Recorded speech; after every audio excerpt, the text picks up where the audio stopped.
Salut à tous et bienvenue dans cette nouvelle édition de votre journal Foot Quotidien. On commence tout de suite avec l'événement que tout le monde attendait, la remise du Ballon d'Or 2025 où le face-à-face tant attendu entre Ousmane Dembélé et Lamine Yamal a enfin trouvé son vainqueur. Le nouveau roi du football s'appelle Ousmane Dembélé. L'ailier du Paris Saint-Germain a été sacré Ballon d'Or 2025 au Théâtre du Châtelet, devenant le 6e Français de l'histoire à remporter ce trophée. Une saison exceptionnelle, 35 buts, 14 passes décisives, un quintuplé historique avec le PSG et une finale de mondial des clubs. La régularité, l'influence, les grands rendez-vous, tout y était. Dembélé devance Lamine Yamal et Vitinha pour décrocher la récompense suprême. Sur scène, l'émotion était immense. En larmes, il a déclaré « C'est exceptionnel ce que je vis, ça a été une année incroyable avec le Paris Saint-Germain. C'est exceptionnel que Ronaldinho me remette ce titre. Je remercie le PSG qui est venu me chercher en 2023. Le président Nasser est comme un papa pour moi. Luis Enrique a aussi été comme un papa pour moi. Merci à mes coéquipiers. Le collectif a gagné ce trophée individuel. Merci aussi à ma ville d'Évreux, là où j'ai grandi et où j'ai tapé mes premiers ballons. Merci à ma famille. Un discours poignant, sincère, qui marquera les esprits. Avec ce Ballon d'Or, Dembélé rejoint Zidane, Platini, Benzema, Papin et Copa dans la légende française et intègre un cercle très fermé, ceux qui ont gagné la Coupe du Monde, la Ligue des Champions et le Ballon d'Or, aux côtés de Messi, Ronaldinho, Kaka ou Beckenbauer.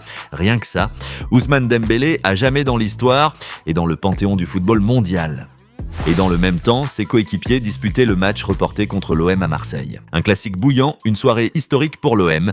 Marseille a enfin fait tomber le Paris Saint-Germain au Vélodrome en Ligue 1, plus de 12 ans après la dernière victoire olympienne à domicile contre son grand rival. Score final, 1-0, mais quel combat! Dès le coup d'envoi, le ton est donné. Porté par un Vélodrome incandescent, les Marseillais étouffent un PSG diminué, privé de Dembélé, Barcola, Doué et Neves. La pression est énorme et elle paye rapidement. À la 5e minute, sur un centre contré de Greenwood, Chevalier sort complètement à contretemps. Aguerre en profite et pousse le ballon de la tête dans le but vide. Le stade explose, l'OM est devant. Paris bafouille, multiplie les pertes de balles inhabituelles. Vitinha tente bien une frappe cadrée, mais c'est trop timide. En face, les Olympiens croient au break. Gouiri trouve la barre, Emerson croit marquer, mais Pavard est signalé hors-jeu au départ de l'action. À la pause, les Marseillais mènent logiquement et le PSG s'en sort presque miraculeusement avec ce seul but de retard. La seconde période voit Paris réagir enfin. Rouli se détend parfaitement pour repousser une frappe croisée d'Hakimi. Ramos rate le cadre de la tête. Vitinha tente même un lob osé. Mais le gardien marseillais reste vigilant. L'OM souffre, recule mais ne cède pas. Le temps additionnel est électrique.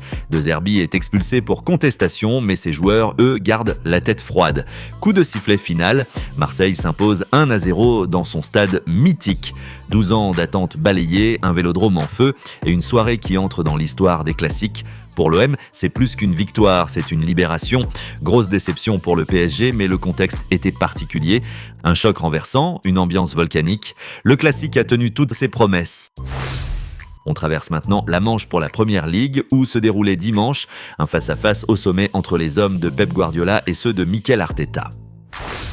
Quel match à l'Emirates! Arsenal a arraché un nul inespéré contre Manchester City, 1-1 dans le choc de la 5e journée de Première Ligue. Dès la 9e minute, sur un contre-éclair lancé par Reinders, Haaland ouvre le score et met les Citizens devant. City domine, Arsenal subit et les Gunners paraissent impuissants en première période.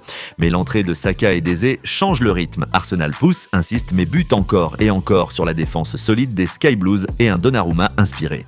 Puis, délivrance à la 93e minute. Martinelli fait un magnifique appel dans la profondeur et réussit un superbe lob devant Donnarumma. Explosion dans le stade, au classement, Arsenal grimpe à la 2e place. City reste englué en 9e position, avec seulement 7 points au compteur après 5 rencontres. Les Sky Blues font le pire début de saison depuis 18 ans. Un nul au goût de victoire pour les Gunners et un coup de frein pour City. Et juste après le match, Mikel Arteta a encensé Gabriel Martinelli. Décisif en Ligue des Champions contre Bilbao, encore sauveur face à City avec son but dans le temps additionnel, le Brésilien n'en finit plus d'avoir un impact énorme, même en sortant du banc. En conférence de presse, Arteta n'a pas tari d'éloges. Gabriel Martinelli méritait probablement de débuter et ça n'a pas été le cas. Au lieu de se plaindre, il a déployé une énergie incroyable pour aider l'équipe à prendre un point. Pareil pour Eberechi Eze. Une mentalité exemplaire, une efficacité redoutable. Martinelli est devenu l'arme fatale des Gunners. Et le style de jeu de Manchester City a fait parler après le match.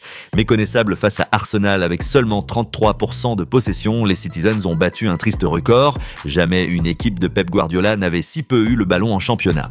Habitué à prôner la maîtrise et le contrôle, le technicien catalan a dû se résoudre à un bloc bas, laissant Arsenal dominer les débats. En conférence de presse, Pep a préféré en rire. Garer le bus une fois en disant « Ce n'est pas si mal, non, je dois faire mes preuves face à une autre stratégie. Maintenant, je suis une équipe de transition, le savez-vous. Un Guardiola version défensive, c'est inédit et ça fait jaser. » Le Barça continue son festival. Les Blaugrana ont surclassé Retafe 3-0 lors de la 5e journée de Liga. Dès le quart d'heure de jeu, une action collective somptueuse passe entre les lignes de Rafinha pour Olmo, qui remet d'une superbe talonnade pour Torres, qui conclut 1-0. Et Ferran enchaîne quelques minutes plus tard pour s'offrir un doublé avant la pause. Au retour des vestiaires, Olmo est récompensé à son tour, parfaitement servi en retrait par Rashford, qui a su rester lucide après une accélération impressionnante sur le côté droit. Score final 3-0, démonstration barcelonaise. Au classement, le Barça reste deuxième, mais revient à seulement 2 points du Real Madrid. Une Liga qui s'annonce électrique, ça promet. En Italie, l'Inter a stoppé l'hémorragie. Après 2 défaites de rang, les Nerazzurri se relancent enfin en Serie A avec une victoire 2 buts à 1 contre Sassuolo. Di Marco ouvre le score dès la 14e minute avant que Carlos Augusto ne fasse le break en fin de match. Sassuolo réduit l'écart presque aussitôt grâce à Chedira, mais trop tard pour espérer. Avec ce succès, l'Inter grimpe à la 10e place et revient à 4 points de la Juventus de Turin. Un bol d'air pour Kivu et ses hommes. La machine est relancée. Voilà pour les actus de la journée. Avant de se quitter, place à la question du jour. Selon vous, Ousmane Dembélé a-t-il les épaules pour aller chercher un 2e ballon d'or dans les années à venir? Dites-le moi en commentaire, je lirai vos avis avec attention. Merci à tous pour votre soutien. Abonnez-vous à Foot Quotidien si ce n'est pas encore fait et activez la cloche pour ne rien rater de l'actu foot. On se retrouve dès demain pour une nouvelle édition. Ciao!